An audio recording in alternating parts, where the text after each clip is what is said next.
This desire for Zechariah to have a son, this was his heart's desire.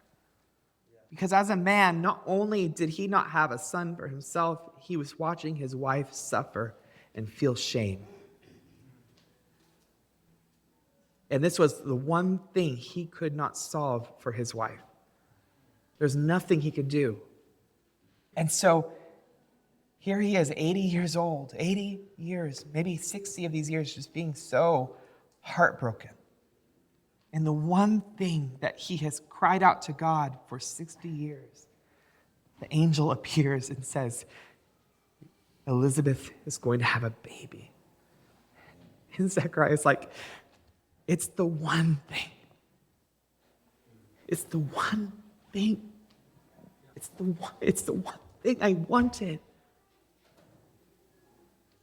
If God had told Zechariah he would have $1 million, he could believe that.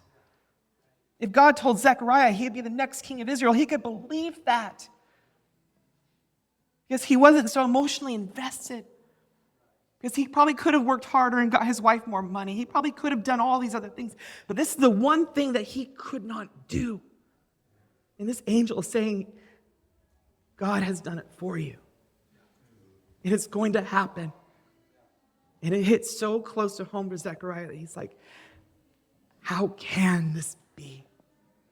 Doubt sneaks in. A moment that should have been filled with joy is filled with this little bit of doubt. It's this doubt that sneaks in and whispers to us when our problems are too big. It whispers and it says, God's power might not show up. God has disappointed you for 60 years. Even if an angel shows up, what can an angel tell you? Zechariah's disbelief, it was a big deal. Because his doubt questioned the very power that is central to the gospel, the power of resurrection.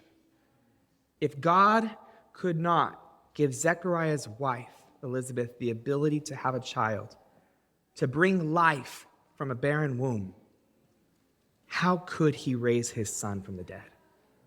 And so Zechariah's disbelief was unknowingly undermining the entire gospel message.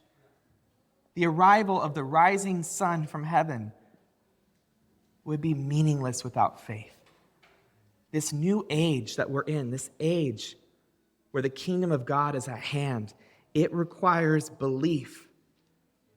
It requires trusting God.